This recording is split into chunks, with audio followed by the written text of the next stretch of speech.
ಭೀಕರ ಪ್ರವಾಹ ಬಂದಾಗ್ಲೂ ಕೂಡ ಈ ಕಾಂಗ್ರೆಸ್ ಪಾರ್ಟಿ ಆಗ್ಲೂ ಕೂಡ ವಾಯ್ಸ್ ರೇಸ್ ಮಾಡಿತ್ತು. ದಯವಿಟ್ಟು ಈ ಕೇಂದ್ರ ಸರ್ಕಾರ ಪ್ರವಾಹದ ವಿಚಾರದಲ್ಲೂ ಕೂಡ ರಾಜ್ಯಕ್ಕೆ ಅನ್ಯಾಯ ಮಾಡ್ತಾ ಇದೆ. ಪ್ರವಾಹಕ್ಕೆ ಸಂಬಂಧಪಟ್ಟಂತೆ ಆಗಲ್ಲ. ಅದು ಇಲ್ಲ ಒಂದೇ ಅದು ಯಾವಾಗ ಸಾಧ್ಯ ಆಗುತ್ತೆ? ಒಬ್ಬ ಕೇರಳ ಮುಖ್ಯಮಂತ್ರಿ, ಸಿಪಿಎಂ ಮುಖ್ಯಮಂತ್ರಿ ಎಷ್ಟು ಚಾಣಾಕ್ಷ ಅಂತಂದ್ರೆ ಸೈದ್ಧಾಂತಿಕವಾಗಿ ಬಿಜೆಪಿನ ಖಂಡಿಸ್ತಾ ಇರ್ತಾರೆ, ವಿರೋಧಿಸ್ತಿರ್ತಾರೆ, ಎಲ್ಲ ಮಾಡ್ತಾ ಇರ್ತಾರೆ, ತುಷ್ಟೀಕರಣ ಎಲ್ಲ ಮಾಡ್ತಾ ಇರ್ತಾರೆ. ಆಡಳಿತಾತ್ಮಕ ವಿಚಾರದಲ್ಲಿ ಕೇಂದ್ರ ಸರ್ಕಾರ ಜೊತೆಗೆ ಯಾವತ್ತೂ ಜಗಳಾಡಿಲ್ಲ. ನಾಲಾಯಕ್ ಪ್ರಧಾನ ಮಂತ್ರಿ ಅನ್ನೋದು, ಅವ್ನು ಕೀಚಡ್ಕ ಕೀಡ ಅಂತ ಬೈಯೋದು, ಆಮೇಲೆ ನೀತಿ ಆಯೋಗದ ಸಾಹೇಬಿಗೆ ಬಹಿಷ್ಕಾರ ಹಾಕೋದು, ಆಮೇಲೆ ಇದಕ್ಕೆ ಸ್ವತಃ ಆರ್ಥಿಕ ಸಚಿವರಾಗ್ಬಿಟ್ಟು ಇದು GST ನ್ಯಾಷನಲ್ ಕೌನ್ಸಿಲ್ ತಾವು ಹೋಗದೆ ಇರೋದು, ಯಾರು ಒಬ್ಬರು ನೋಡು. ಒಕ್ಕೂಟ ರಾಜ್ಯ ವ್ಯವಸ್ಥೆ ಅಂದ್ರೆ ಏನು? ನೀವು ಅಧಿಕಾರಕ್ಕೆ ಬಂದ್ಕೊಳ್ಳಿ ಮಾಡಿದ ಫಸ್ಟ್ ಬಜೆಟ್ ಘೋಷಣೆ. ಈಗ ಅವ್ರು ವಿಶ್ವವಿದ್ಯಾಲಯಗಳಿಗೆ ಮಾತಾಡ್ತಿದಾರಲ್ಲ, ಮೊದಲನೇ ಘೋಷಣೆನು ನಾವು ರಾಷ್ಟ್ರೀಯ ಶಿಕ್ಷಣ ನೀತಿಯನ್ನು ತಿರಸ್ಕರಿಸ್ತೇವೆ, ರಾಜ್ಯ ಶಿಕ್ಷಣ ಮಾಡ್ತೀವಿ ಅಂತಂದ್ಬಿಟ್ರು. ನೋಡಿ, ಸ್ವಾತಂತ್ರ್ಯ ಬಂದಾಗಿಂದ ಶಿಕ್ಷಣ ನೀತಿ ಬಂದಿದ್ದು Radhakrishnan committee 1948, CP Lakshman Mudaliar committee 1951. Jawaharlal Nehru ಕಾಲದಿಂದ ಎಲ್ಲ ಸರ್ಕಾರಗಳು, ಯಾವುದೇ ಪಕ್ಷ ಸರ್ಕಾರ ಇದ್ರು ಕೂಡ, ಪಾಪ ಅಲ್ಲಿ ಕಮ್ಯುನಿಸ್ಟರು 33 ವರ್ಷ ಕಲ್ಕತ್ತಾ ಆಳಿದ್ರು, ಅವರು ಕೂಡ ಕಾಂಗ್ರೆಸ್ ಪಕ್ಷ ರಾಷ್ಟ್ರೀಯ ಶಿಕ್ಷಣ ನೀತಿ ಅನ್ನೋದು ಅವರು ಯಾರು ಚಾಚು ತಪ್ಪದೆ ಪಾಲಿಸ್ತಾ ಬಂದಿದ್ರು. ಇವ್ರು ನಾವೇನೋ ಮಾಡಕ್ಕಂತ ಹೊರಟ್ಬಿಟ್ರು. ಅದಕ್ಕೆ ಯಾರು ಕರ್ನಾಟಕದ ಯಾರು ಶಿಕ್ಷಣ ತಜ್ಞರು ಪಂಡಿತರು ಸಿಗ್ಲಿಲ್ಲ. ಆ ಮಹಾರಾಷ್ಟ್ರದಿಂದ ಒಬ್ಬ ಎರವಲು ಪಂಡಿತರನ್ನು ಕರ್ಕೊಂಡ್ಬಿಟ್ರು, ಪ್ರೊಫೆಸರ್ ಸುಖದೇವ್ ತೋರತ್ ಅಂತ. ಆ ವ್ಯಕ್ತಿ ಸ್ವತಃ ತಾವೇ UGC ಅಧ್ಯಕ್ಷರಾಗ್ಬಿಟ್ಟು 5 ವರ್ಷ ರಾಷ್ಟ್ರೀಯ ಶಿಕ್ಷಣ ನೀತಿಯನ್ನು ಅನುಷ್ಠಾನ ಮಾಡಿದ್ರು. ಇಲ್ಲಿ ಬಂದ್ಬಿಟ್ಟು ಕರ್ನಾಟಕಕ್ಕೊಂದು ರಾಜ್ಯ ಶಿಕ್ಷಣ ಸಮಿತಿಯನ್ನು ನೀತಿಯನ್ನು ರೂಪಿಸ್ತೀವಿ ಅಂತ ಹೇಳಿದ್ರು. ಈಗಿನ ಕಾಲದಲ್ಲಿ ಪ್ರತಿಯೊಬ್ರು ಕೆಮಿಕಲ್ ಮಿಶ್ರಣ ಆಹಾರ ತಿಂದು BP ಶುಗರ್ ಬಂತು ಅಂತ ಚಿಂತೆ ಮಾಡ್ತಾರೆ. 24 ಧಾನ್ಯಗಳನ್ನ ನೀರಿನಲ್ಲಿ ನೆನೆಸಿ ನೆರಳಿನಲ್ಲಿ ಒಣಗಿಸಿ ಮಣ್ಣಿನ ಮಡಿಕೆಯಲ್ಲಿ ಹದವಾಗಿ ಹುರಿದು ಸಾಂಪ್ರದಾಯಿಕ ಪದ್ಧತಿಯಲ್ಲಿ ತಯಾರಾಗಿದೆ ಜೀನಿ. BP ಶುಗರ್ ದೂರ ಆಗ್ಬೇಕು ಅಂದ್ರೆ ಪ್ರತಿದಿನ ಜೀನಿ ಕುಡಿಯಿರಿ. ಇವತ್ತಿಗೂ ಗೊತ್ತಿಲ್ಲ. ಅವ್ರೇನೋ 3000 ಪುಟದ ಒಂದು ವರದಿ ಕೊಟ್ಬಿಟ್ರು, ಅದು CMಗೆ ಅರ್ಥ ಆಗ್ಲಿಲ್ಲಂತೆ. ಈಗ ಮತ್ತೆ ಪ್ರಧಾನ ಉನ್ನತ ಶಿಕ್ಷಣ ಇಲಾಖೆ ಕಾರ್ಯದರ್ಶಿನಿ ಅವರಿದ್ದಾರೆ, ಅವ್ರ ಅಧ್ಯಕ್ಷ ಮತ್ತೊಂದು ಸಮಿತಿ ಮಾಡ್ಬಿಟ್ಟು ಇದನ್ನ ಸಂಕ್ಷಿಪ್ತವಾಗಿ ಅರ್ಥವಾಗೋ ರೀತಿಯಲ್ಲಿ ಬರೆದು ಕೊಡ್ರಿ ಅಂತ ಅಂದ್ಬಿಟ್ರು. ಆಮೇಲೆ ಏನಾಗಿದೆ, ಈಗ ಅವರು ವಿಶ್ವವಿದ್ಯಾಲಯ ಶುರು ಮಾಡ್ತೀವಿ ಅಂತ ಹೇಳಿದ್ರಲ್ಲ, ನಾನು ಕೂಡ 2 ವಿಶ್ವವಿದ್ಯಾಲಯ ಜವಾಬ್ದಾರಿ ಕೊಟ್ಟಿದ್ರು ಸಿದ್ದರಾಮಯ್ಯನವ್ರ ಹಿಂದಿನ ಆಡಳಿತದಲ್ಲಿ. 2 ರೂಸಾ ವಿಶ್ವವಿದ್ಯಾಲಯಗಳು 55 ಕೋಟಿ Maharani cluster university Bengaluru, Mandya university Mandya ಅಂತ ಕೊಟ್ಟಿದ್ರು.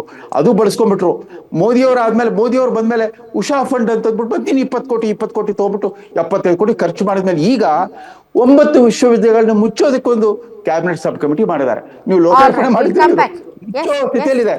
ಆಮೇಲೆ ಇಡೀ ಕರ್ನಾಟಕದ ಶಾಲೆಗಳಲ್ಲಿ ಶಿಕ್ಷಕ, ಮೊನ್ನೆ ಪಾಪ ಅಖಿಲ ಭಾರತ ಕಾಂಗ್ರೆಸ್ ಅಧ್ಯಕ್ಷರು ಗುಲ್ಬರ್ಗಾದಲ್ಲಿ ಹೇಳಿದ್ರು, DK ಶಿವಕುಮಾರ್ ಅವರೇ ನಮಗೆ ಶಾಲೆಗಳನ್ನ ಕೊಡಬೇಡಿ, ಶಾಲೆಗಳಲ್ಲಿ ಶಿಕ್ಷಕರು ಕೊಡಿದ್ದು ಬೆಗ್ ನೋಡ್ಕೋಬೇಕಾ AICC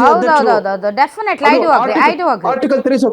ಆಮೇಲೆ ಪಾಪ ನಿಮ್ದಂತೂ ನಾನು ಯಾವಾಗ್ಲೂ ನಿಮ್ ಜೊತೆಗೆ ಇರ್ತೀನಿ. ಉತ್ತರ ಕರ್ನಾಟಕ ನೋಡಿ ಎಂಥ ದುರದೃಷ್ಟಕರ ಅಂತಂದ್ರೆ, ಅಲ್ಲಿ ಜಲ ಸಂಪತ್ತು, ಸಾಗರ ಸಂಪತ್ತು, ಅರಣ್ಯ ಸಂಪತ್ತು, ಭೌತಿಕ ಮಾನವ ಸಂಪತ್ತು, ಖನಿಜ ಸಂಪತ್ತು ಎಲ್ಲ ಇದೆ. ಕರ್ನಾಟಕದ ನಕಾಶೆಯಲ್ಲಿ ಉತ್ತರ ಕನ್ನಡ ಮೇಲೆ ದಕ್ಷಿಣ ಕನ್ನಡ ಕೆಳಗೆ. ಆದ್ರೆ ದಕ್ಷಿಣ ಕನ್ನಡ ಜಿಲ್ಲೆ ದಶಕಗಳಿಂದ ಅಗಾಧವಾದ ಶ್ರೀಮಂತಿಕೆ, ಉದ್ಯಮಶೀಲತೆ ಜಗಮಗಾಯಿಸ್ತಾ ಇದ್ರೆ, ಪಾಪ ಉತ್ತರ ಕನ್ನಡ ಜಿಲ್ಲೆ ಕತ್ತಲಲ್ಲಿ ಉಳ್ಕೊಂಡ್ಬಿಟ್ಟಿದೆ. ನಾವೆಲ್ಲ ಕರ್ನಾಟಕ ಯೂನಿವರ್ಸಿಟಿ ಓದ್ತಾ ಇದ್ದಾಗ ನೀವು ಸಿರ್ಸಿ ಅನುಕೂಲ ಹುಡುಗರು ನೋಡ್ಬಿಟ್ಟು ನಮ್ಗೆಲ್ಲ ಹೊಟ್ಟೆ ಕಿಚ್ಚಾಗ್ತಿತ್ತು. ಎಂಥ ಪ್ರತಿಭಾಶಾಲಿ ವಿದ್ಯಾರ್ಥಿಗಳು, ಎಂಥ ಪ್ರತಿಭಾಶಾಲಿ ಕ್ರೀಡಾಪಟುಗಳು ಎಲ್ಲರೂ ಇದ್ರು ಕೂಡ ಕತ್ತಲಲ್ಲಿ ಇಟ್ಬಿಟ್ಟಿದ್ದಾರೆ. ನೀವೊಂದು ಪ್ರಶ್ನೆ ಕೇಳಿದ್ರಿ, ಯಾಕ್ರಿ ಸೂಪರ್ ಸ್ಪೆಷಾಲಿಟಿ ಹಾಸ್ಪಿಟಲ್ ಮಾಡಲಿಲ್ಲ ಅಂತ ಕೇಳಿದ್ರೆ ಅಪಮಾನ ಆಗೋ ರೀತಿಯಲ್ಲಿ ಉತ್ತರ ಕೊಟ್ಟರು ಒಬ್ರು ಮಾಜಿ ಸಚಿವರು, ನಿಮ್ಮ ಜಿಲ್ಲೆಯ ಹಿರಿಯ ನಾಯಕರು, ಇದು ಕಾಂಗ್ರೆಸ್ ನಾಯಕರು. ಇದು ಈ ಪರಿಸ್ಥಿತಿ ಬದಲಾವಂಥದ್ದು ಏನು ಮಾಡ್ಲಿಲ್ಲ. ನಮ್ಗೆ ಇನ್ ಯಾವ ಗ್ಯಾರಂಟಿ ಬೇಕಾಗಿರ್ಲಿಲ್ಲರಿ. ಭ್ರಷ್ಟಾಚಾರ ಮುಕ್ತ ದಕ್ಷ ಆಡಳಿತವನ್ನು ಕೊಡ್ತೀವಿ ಅನ್ನೋ ಒಂದು ಗ್ಯಾರಂಟಿ ಕೊಟ್ಟಿದ್ದು ಸಾಕಾಯ್ತು. ಬಡವರು ಯಾರು ಚಳವಳಿ ಮಾಡಿರಲಿಲ್ಲ. ನಮ್ಗೆ ದುಡ್ಡು ಕೊಡಿ, ಫ್ರೀ ಬಸ್ ಕೊಡಿ, ಫ್ರೀ ಅದನ್ನ ಕೊಡಿ, ಇದನ್ನ ಕೊಡಿ ಅಂತ ಮಾಡಿರಲಿಲ್ಲ. ಈ ಫ್ರೀ ಕೊಟ್ಟು ಈಗ ಏನಾಗ್ಬಿಟ್ಟಿದೆ, ಆ ರಸ್ತೆ ಸಾರಿಗೆ ನೌಕರರು ಅವರೆಲ್ಲ ಗುತ್ತಿಗೆ ನೌಕರರು ಎಷ್ಟು ದಿವಸ ನಡೆಸ್ಕೊಂಡು ಹೋಗ್ತಾರೆ. ಅವ್ರಿಗೆ ನೀವೇನು ಭರವಸೆ ಕೊಡೋ ಸ್ಥಿತಿಯಲ್ಲಿಲ್ಲ. ವಿದ್ಯುತ್ ನಿಗಮಗಳ ಸ್ಥಿತಿ ಏನಾಗ್ಬಿಟ್ಟಿದೆ, ನಷ್ಟದಲ್ಲಿದೆ. ಮೇಂಟೆನೆನ್ಸ್ ಕಷ್ಟ ಆಗ್ತಾ ಇದೆ. ಅದನ್ನ ಯಾರು ಸತ್ಯ ಹೇಳ್ತಾ ಇಲ್ಲ. ಯಾಕಂದ್ರೆ ಆಮೇಲೆ ಇನ್ನೊಂದು, ಈ ಕರ್ನಾಟಕ ಮಾಡೆಲ್ ಅನ್ನೋದು ಬಂದ್ಬಿಡ್ತಲ್ಲ, ಪಾಪ ಇವತ್ತು ಸ್ಟಾಲಿನ್ ಕೂಡ ಅದನ್ನೇ ಮಾಡ್ಬಿಟ್ಟಿದ್ದಾರೆ.